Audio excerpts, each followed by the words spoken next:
Hello everyone and welcome to EduTap. Guys, first of all, I wish you all a very happy new year and may this year bring with it a lot of prosperity and may you achieve your dream job this year. So guys, having said that, let's jump into the session. So guys, today's session is about SIDBI grade A for the year 2023. So for students who are preparing for this exam, this session is going to be very crucial because in this session we would be discussing about the descriptive part, the descriptive test in your exam that is conducted in phase 1, and this includes 3 questions altogether, and we would be discussing about the same in this session. So guys, there will be a couple of things we would be discussing today. First of all, the previous year cutoff for this exam, for this particular section, descriptive part. Then followed by the questions that were thrown at the aspirants in the year 2022, that would be discussed so that you get to know what type of topics you may prepare for. Then I would be giving you some insights, some useful tips about your parameters of evaluation of your exam, and then I would give you some important topics. We have been receiving this request that please give us some important topics to prepare for.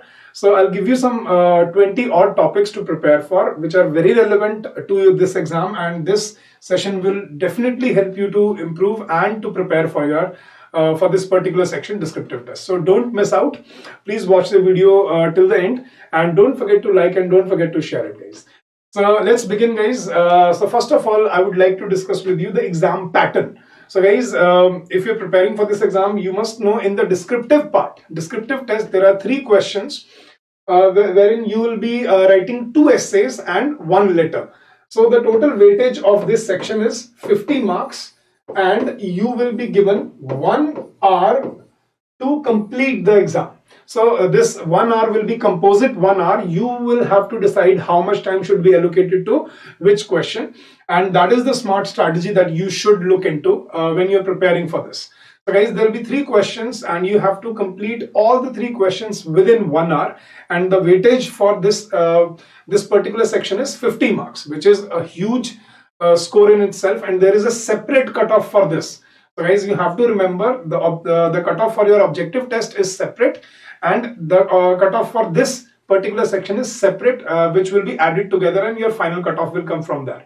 So this, what I mean to say here is this itself is a very scoring section if you are preparing for it, and if you score well in descriptive test. Now guys, there may be a chance that you may or may not be able to do very well in the objective test. Maybe there could be some questions you may find very difficult, but this is something that you can definitely prepare for beforehand. So your aim should be to, to get well versed with typing, to finish all the answers, to have good typing speed, to finish all the answers in time, and to draft and articulate your answers in a proper manner so that you are able to score well. Right, so this itself is a very scoring section, and you must look into prepare for essays and letters, and I'll show you what type of topics you get in this exam. But guys, the best part is the cutoff. So we must know the cutoff for last year so that we are able to prepare for this. So guys, you will be having 3 questions, and not just 3 questions, you will be given choices. Obviously, for every question for essay you will have 4 choices, and you will have to choose 1 topic out of that, and you will have to write 1 essay on that. I'll show you what the choices look like. So this was the exam pattern, and this will be the exam pattern for this year as well, right? This was the pattern for last year. So let's look at the previous year cutoff. So guys, for descriptive part, for this section, now for objective paper, the cutoff was 120.75, right? But the cutoff for descriptive paper for general was 20 marks, and the total composite cutoff came down to 157.75 out of 200, right? So this was the cutoff for general, and for OBC the cutoff was 17 marks out of 50. So guys, if you understand this properly, so 20 marks out of 50 was the cutoff. So you had to score beyond 20 to be eligible for the and to score well and to be eligible for the next phase of this exam. So guys, we have to understand that this is the minimum cutoff. So this year would be, the cutoff would be on the similar line, maybe a couple of marks above or below, but not far ahead or far beyond that, right? So 20 marks was the cutoff for the last year. and you have to keep it in mind so that you are able to prepare and you are able to present your answers well. Now, coming to the previous year questions, the topics that were thrown at the aspirants in the exam, let me just show you what type of topics you face so that you can prepare accordingly and you can execute well. So for the first question, there were 4 essay choices that were given. So the first essay was interconnection of economies of the world. Second was role of bank in financial inclusion in rural areas. So both these topics were based on economy, right? Then third was, do you think GST all over the country introduced more transparency and boosted the revenue? Write your opinion. So that was again a topic that was based on an economic topic. And fourth was unregulated digital money as cryptocurrency, should it be banned? So all the 4 topics were basically based on economy and finance. So this was question number 1. So guys, please make sure that you do prepare for important economic and financial topics so that you are able to choose at least one out of them and you are able to execute your answer. So that was question number 1. Let's look at the second question. Now these were broadly based on social issues. So let's look at the questions and the topics that were given for the second question. So first was, poverty is a threat to prosperity everywhere. Second was, how can migration of people from rural areas to urban areas be arrested? Third is, gender-based discrimination is common phenomenon everywhere, our country fares no better. So gender-based discrimination, that was the third topic. And fourth was, population growth and economic degradation in India. So I think all the 4 topics were based on social issues. So we can say that question number 1 was basically about your economic topics. Question number 2, that was about your social topics. So you must understand that you should prepare for both economic topics, financial topics, as well as social issues. So ESI is going to be very, very important here. So make sure that you do remember facts, data, statistics, reports, schemes launched by the government to support your answers in these essays. There is no other way you will be able to execute the essay and finish the paper in time unless you prepare for it beforehand. So guys, please understand that people think that, sir, how can you prepare for an essay beforehand? See, there's a simple solution to it. If you read something about all the important topics, you will be able to execute the concrete data, the facts, the statistics, and use them to present your opinions in your essay, which will fetch you better marks, which through which you will be able to score far ahead of others, and you will be able to even complete the paper in time. So see, what is the word limit? So I'll just show you the word limit that is given for these essays, 200 words. So you have to write at least 200 words in both the essays, in question number 1 and question number 2 as well. So that makes it 400 words, and then letter would be around 120 or 150 words. So you have to write around 500 or 550 words, give or take, right? Let's call it 550, right? Just to be average. So 550 words in 60 minutes. So this itself is a challenge for people who do not have good typing speed or people who do not practice essay writing on a regular basis or letter writing on a regular basis. So this is what I'm telling you about. Prepare for important topics, cover up all the schemes, the data, the important statistics about, union budget or, e-rupee, which is a very important topic this year. Then COP26, environmental challenge, G20. This is again a very important topic this year. So these topics should be covered beforehand so that, whatever topic, is given to you, you are able to execute it.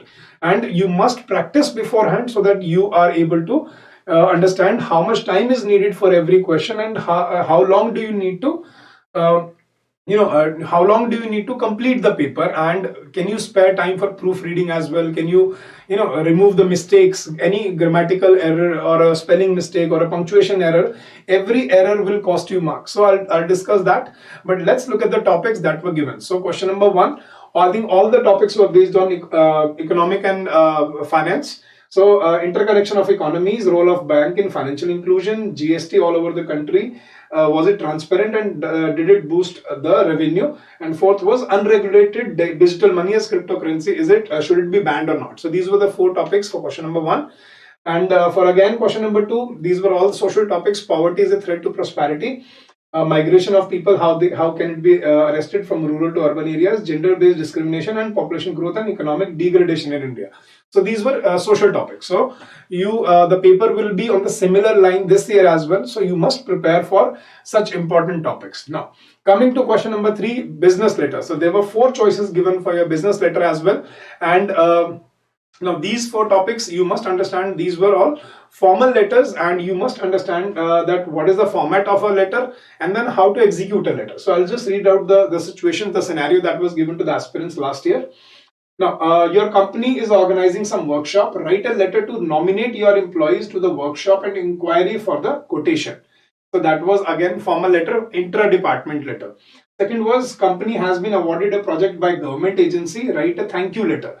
So again, it was a formal thank you letter to be written to to be awarded that opportunity.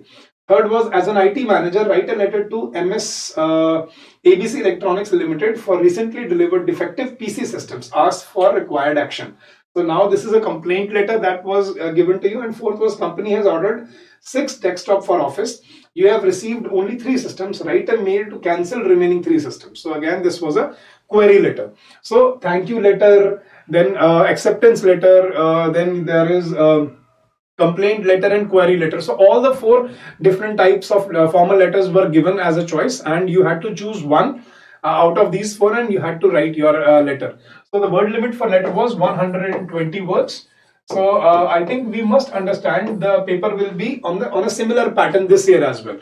200 words for essay for both the essays, question number 1 and question number 2, 400 words plus 120 for letter, that makes it 520, and you should write a few words beyond in essays, so let's call it 550 words. So you must understand you have to execute these 550 words within the 60 minutes that would be given to you, and you have to write excellently, error-free answers where there is no error, because you must understand these descriptive tests, they are not evaluated manually, they are evaluated first through a software, and then whatever copies will be filtered for the next phase of evaluation will go for manual evaluation. So if you want to be in the second phase of evaluation, the number 1 requirement is you must write your answers error free. There should be no grammatical error, no punctuation error or spelling error or typo for that matter. So you must spare time to proofread your answers, right? So these were the 3 questions that were thrown at the aspirants last year. Now let's move ahead, guys. Now students were asking me, sir, how do they evaluate our answers? What are the basic parameters of evaluation? So these are the 4 basic parameters of evaluation of this exam. Number 1 being the word limit. Now word limit means to meet the word limit in the given time. That is the important part. Now guys, if you even miss out if you even miss out on half of the answer, or even if you miss one answer, now you are already out of the race. So that is how challenging this and how competitive this exam is. So you have to meet the word limit. That means you have to complete all the answers. That should be a first priority. That even if you see, students tend to think, sir, if we do very well in 2 questions and if we skip 1, do you think that would be enough? Now you would be scoring out of maybe 30 or 40 marks. Even if you score 25 out of 40, that is a good score, but 25 out of 50 is not a good score. So your first aim is to complete the paper in time. All the 3 questions should be completed before time. So word limit, what it means is to meet the given word limit in the given time. So that is the biggest challenge for students, and I would definitely suggest you to practice mock tests. So in our course, we have provided you 10 full-length mock tests for descriptive test. Now with sample solutions for all the questions have been given. So what you can do is you can the best part about that is the simulation of the interface. Now interface is quite challenging in these exams. Of students who have appeared might know about this. Now who are appearing for the first time should know that you will not be writing on a Word document, you would be writing in a dialog box. And writing in a dialog box is challenging in itself, because you have to scroll left to right, top to bottom, and you will not be able to view most of your answers. You'll only be able to view a couple of lines in that dialog box, and that too will move from left to right. So you will have to scroll a lot to read whatever you have written in the dialog box. So that is very challenging, and unless you know how to fight it, it becomes very problematic on the D-Day. So you must practice the simulation of the exam, and in our course we are providing you 10 full-length mock tests with the sample solution. so that you can practice that. So you can practice your articulation on a regular basis, and you get your sample answers after that, and you can compare your answers with the sample answers and see where you are writing and what you can improve after that. So that is the best part about that. Now, second parameter of evaluation is the structure. Now, guys, students must understand the structure is very important in all the three questions: essay, both the essays and letter. Reason being, students, they have this confusion, sir, can we write bullet points or numbers or titles and subtitles in an essay? That is a strict no. Essay is only written in paragraphs. The definition of basically an essay is, an essay is highlighting or discussing the topic in a holistic manner from different aspects, so that a person who reads the essay can form his opinion about the topic. So that is called a holistic essay. So when you are writing an essay, structure is very important. Introduction, then in the body part you are discussing all the aspects, challenges, objectives, repercussions, future, what is the future repercussions or future objectives of this, then how to fight this. So all that should be discussed in the body, along with the facts and data, that supporting facts and data for the topic, along with the steps and measures taken by the government. So all that should be discussed in the body part. Then there should be a conclusion with a viable solution and a way forward. That is the proper structure of an essay when it is written in paragraphs. So essay is only written in paragraphs. There are no bullet points, numbers, titles, subtitles in an essay. You just need to write your choice, number of choice from the 4 topics, and write your essay. That is it in paragraphs. Then again in letter, there is a 10-step letter format, starting from sender's address, then date, then receiver's address, then subject line, salutation, then introduction paragraph in a letter, then body paragraph, then conclusionary salutation paragraph, then there is final salutation, then your own name and description. So the 10 step letter format has been discussed in the videos that we have provided you in the course, along with the full length mock test. So these videos are going to be very, very helpful, and the simulation and the practice of the mock test is going to pave way for your descriptive test in this exam. So structure is very important, and marks are deducted for structure in every question. Please remember that. So you must follow the structure, the format and the structure of every answer, the format of an essay, and you must remember the format of a letter as well, formal as well as informal. So that is called business communication. Business communication is basically formal, but you should also know informal. You don't know what they may throw at you, so it's better to be safe than to be sorry, right? So second is structure. Marks will be deducted if you do not follow the structure. Marks will definitely be deducted if you do not meet the word limit. That is true. Third parameter of evaluation is the mistakes and errors that you or one makes in the exam. Now, what errors and what mistakes will be counted as errors? Any grammatical error, any grammatical error will be considered as a mistake. Now, any spelling error will be considered as a mistake. Any punctuation. Now, what is punctuation? The commas, the semicolons, the colons, and the full stops, the spacing between the lines, that is considered punctuation. So grammatical, spelling, and punctuation errors will be counted, and I can tell you every mistake will cost you 0.25 marks. So if you make, let's say, 5 or 10 mistakes in one answer, you'll be losing 2.5 marks, right? So we can't lose 5 marks, 7 marks just because of spelling errors or punctuation mistakes or grammatical errors. That cannot happen in this exam. So you must understand and practice beforehand to fix all these mistakes and errors, because this is the biggest part, and the first filtration is done through this, right? First, when software will evaluate, AI based software will evaluate your copy, and it has been given a set of parameters, right? So if your paper has more than 30 mistakes or 25 mistakes, it will be straightway put into an average copy or a poor copy, and it will be given average marks. It will be thrown out. It will not go for second manual evaluation. But if your paper is error free, right, then it will be considered, and if you have met the word limit, then it will be considered for manual evaluation. So your first aim is to complete the paper in time, follow the structure. Third is to keep your paper error free. So the fewer the mistakes there would be, the better your score would be. You can just note it down and keep it in your mind that this is very, very important. Last but not the least is the part which is the most important part, where you will score. Obviously, if you write everything error free in structure, but it should be relevant as well. So the content that you are going to write in an essay or in a letter is going to fetch you the final marks. So these will keep you, these first three things will keep you away or keep you safe from marks deduction.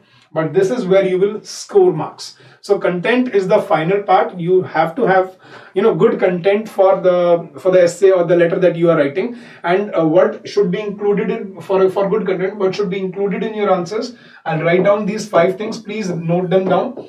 Facts, data, statistics, reports, and schemes.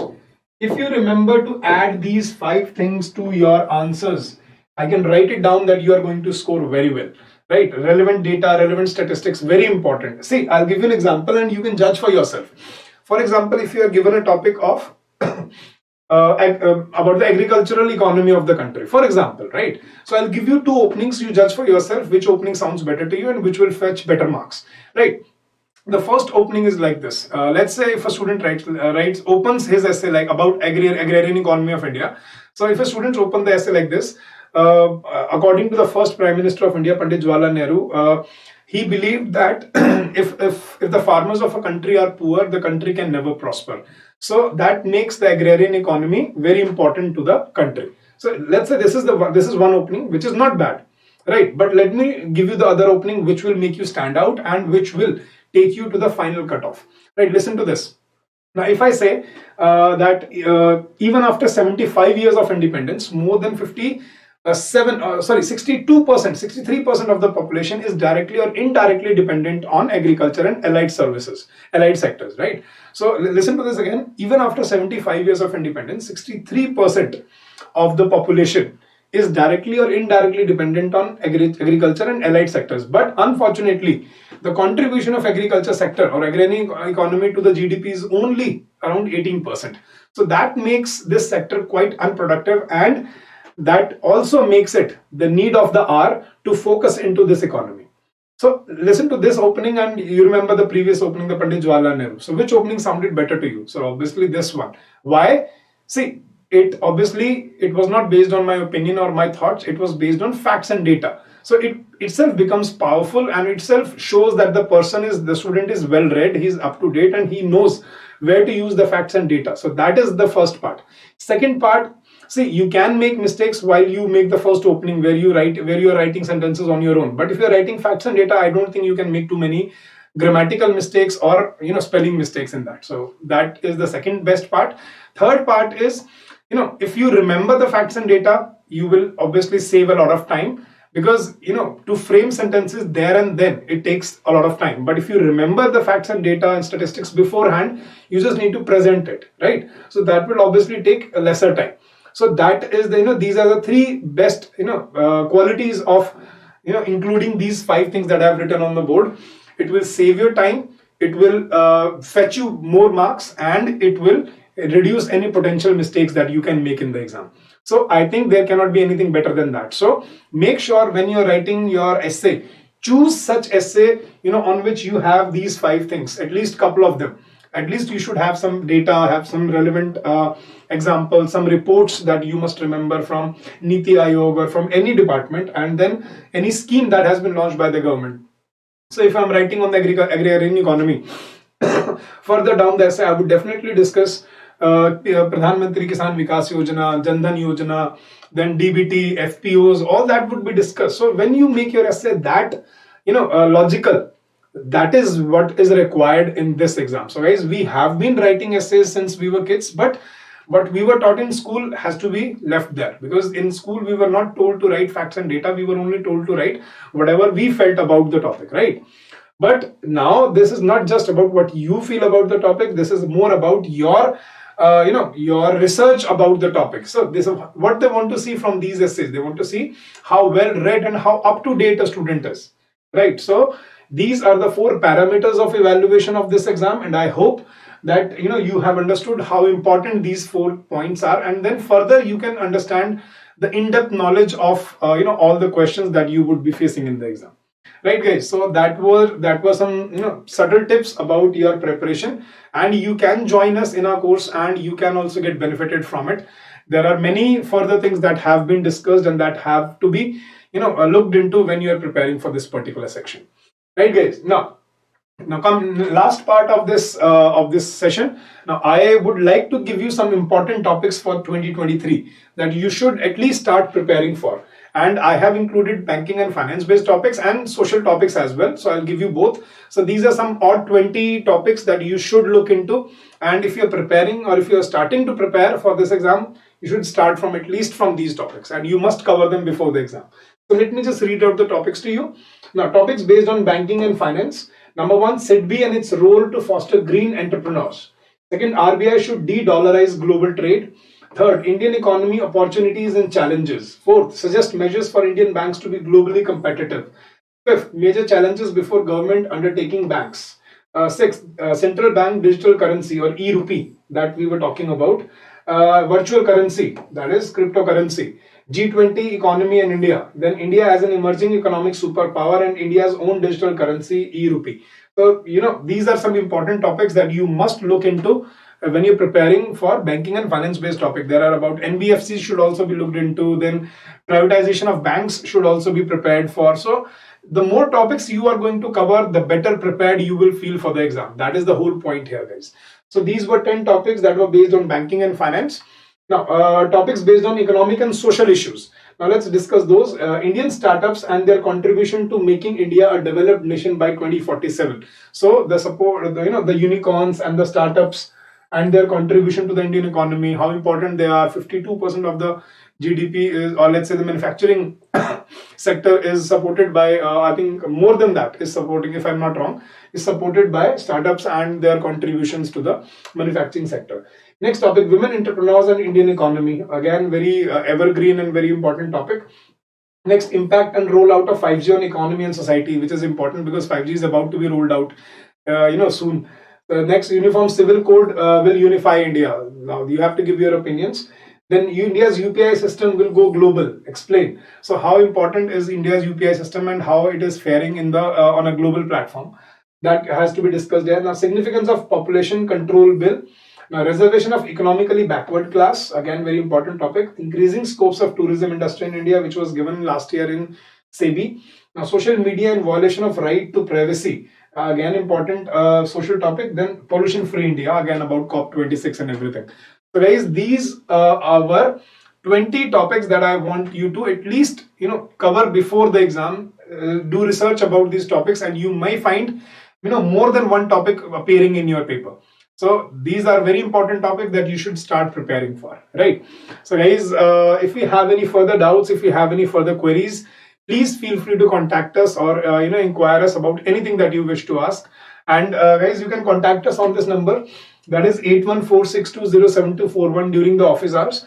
And you can drop us an email for any inquiry or for any query on hello@edutab.co.in. Sorry, .in, and this is our website, www.edutab.co.in. You can visit and you can check out our courses here. So guys, again, before I sign off, I wish you all the success in your journey ahead. I wish you, good luck for your preparation, and I hope that you come off with flying colors in this exam and you do really well in phase 1 so that you can start preparing for phase 2. Right. So guys, thank you so much for your time, for your patience, and don't forget to like the session. Don't forget to share it because it may prove beneficial for someone out there. Thank you once again. Have a good day and happy learning to all of you.